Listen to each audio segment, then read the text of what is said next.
वैदिक सनातन धर्म में कृष्ण भक्ति, प्रवचन, कथाएं, भजन और कीर्तन की जानकारी प्राप्त करें दास संतोष प्रभु यूट्यूब चैनल पर। फेसबुक अपडेट्स के लिए दास संतोष प्रभु पेज को लाइक करें। यहाँ आपको ज्ञानप्रद जानकारियाँ प्राप्त होंगी। सबसे पहले वीडियो पाने के लिए दास संतोष प्रभु यूट्यूब चैनल को सब्सक्राइब करें तथा बेल आइकन को दबाना ना भूलें।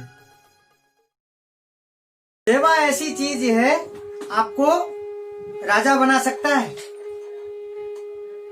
किसी के सेवा करना, किसी के दुख दर्द को निकालना है, उद्धार करना है, उससे आप बहुत बड़े व्यक्ति बन सकते हो। आप इस पे एक छोटा सा सुंदर कथा सुनाता हूं, ध्यान पूर्वक सुनिएगा। एक राज्य का राजा था। जब राजा काफी दिन रहने के बाद उस राज्य में उम्र होने को आ गया, बहुत उम्र हो गया, जब उनको लगा कि मेरे बाद राजा कौन बनेगा। उनके कोई पुत्र पुत्री, कोई संतान नहीं था। बहुत चिंता में थे कि राजगद्दी कौन संभालेगा। तो उन्होंने ये सोच करके, सारे विचार करके, सारा मंत्रियों से पूछ करके, डिंडोरा बजा करके सारा ऐलान कर दिए राज्य में कि जो राजा बनने के योग्य हैं आइए और मैं सबका इंटरव्यू लूंगा। उसके बाद कोई योग्य होगा, कोई व्यक्ति काबिल होगा तो मैं उसको राजा बनाऊंगा उस राज्य का। इस तरीका से कह करके डिंडोरा पूरी राज्य में पिटवा दिए। राजा ने ऐलान कर दिए। तो उसके बाद राजा के पास खूब लोग आए और सारे मंत्री भी आए और सबका इंटरव्यू लिए राजा ने। तो कोई काबिल नहीं मिला, हो किसी से संतुष्टि नहीं मिला उनको। राजगद्दी में जैसा ढूंढ रहा हूं तो ऐसा कोई संभालने वाला है तो कोई उनको मिला ही नहीं था। एक बार क्या होता है कि दूर के गांव है, उस गांव में एक बच्चा 10-11 साल की उम्र है बच्चा, तो उसको खबर होता है। इसी तरीका से राजा ने ऐलान किया कि राजा बनने का। तो उस बच्चे ने सुन करके उसका मन में हुआ कि मैं इंटरव्यू देने के लिए जाऊंगा। अपने माता पिता से बोलता है कि इस तरीके से ऐलान है और मैं इंटरव्यू देने के लिए जाऊंगा। उस माता पिता सुन करके उस बच्चे की बात हैरान होते हैं कि अरे हम तो काम मजदूर लोग हैं। उसके पिता जो है मजदूरी करते थे और माता भी मजदूरी करती थी। तो बच्चे को बोले कि हम तो काम मजदूर घर की हैं, तो हमें कौन राजा बनाएगा। तो उस बच्चे ने जिद करने के बाद सोचा कि मैं जाऊंगा। तो बोले ठीक है जाओ, जब इंटरव्यू में फेल हो जाएगा अपने आप आ जाएगा, जाने दो इसको। तो फिर सोचता है जाऊंगा, तो वो मजदूरी के बेटा है, फिर सोचता है जाऊंगा तो कैसे जाऊंगा, उनके पास तो कोई ढंग की कपड़ा होता ही नहीं है। तो सोचता है तो कुछ कपड़े चाहिए, तो उसके लिए फिर क्या करता है, माता पिता के साथ मजदूरी करता है। कुछ दिनों की बाद मजदूरी करके जब कुछ पैसा कमाता है, उसमें क्या है अच्छा सा पैंट शर्ट और एक कोट सिलवाता है। पहन करके अच्छे से एकदम वीआईपी बन करके जाता है इंटरव्यू देने के लिए राजा के दरबार में। राजा के पास निकल पड़ता है और निकल के जब जाता है उस राज्य में, जब एंट्री करता है और एंट्री करते टाइम पे एक रास्ता की किनारों पे फुटपाथ पे देखता है एक गरीब व्यक्ति, एक मतलब भिखारी टाइप का है, बैठ करके। वो सर्दी का समय था, उस समय सर्दी का समय था और बैठ करके बड़ा टिटुर रहा था, एकदम सर्दी में से कांप रहा था। ऐसे बोलने लगा कि मुझे कुछ दे दीजिए, मुझे बड़ा सर्दी लग रहा है और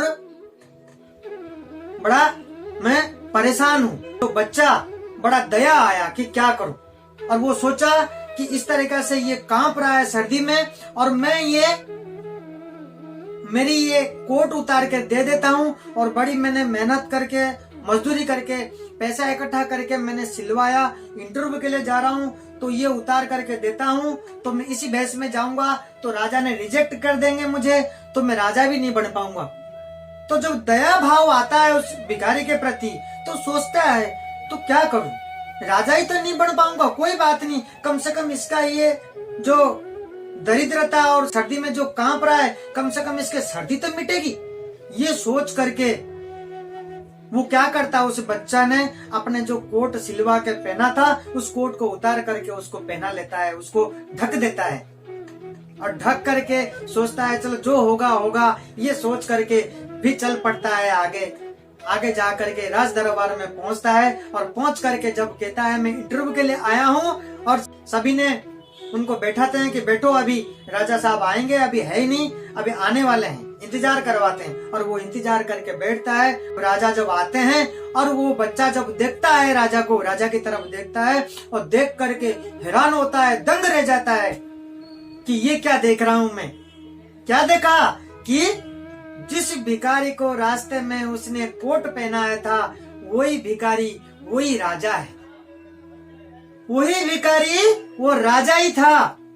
वो आ करके वो राजा जब देखा इस बच्चे को, हृदय में लगा दिया उस राजा ने, उस बच्चे को लगा करके और ले करके राजगद्दी में बैठाया और राजगद्दी में बैठा करके राज तिलक कर दिया कि आज से इस राज्य का राजा तू ही बनेगा और तू ही बनने का काबिल है। अब जब राज तिलक लगा करके राजगद्दी पे बैठा करके ऐलान कर दिया सभी मंत्री को, सभी प्रजा के सामने, तब सारे के सारे बोले ये कैसे हो सकता है, आपने कोई इंटरव्यू नहीं लिया, आपने कोई उनसे पूछा ही नहीं है वो काबिल है कि नहीं है। सब ने बोलने लगे। तब राजा ने सारी बात, इनके बातें बताया कि ये दूसरों का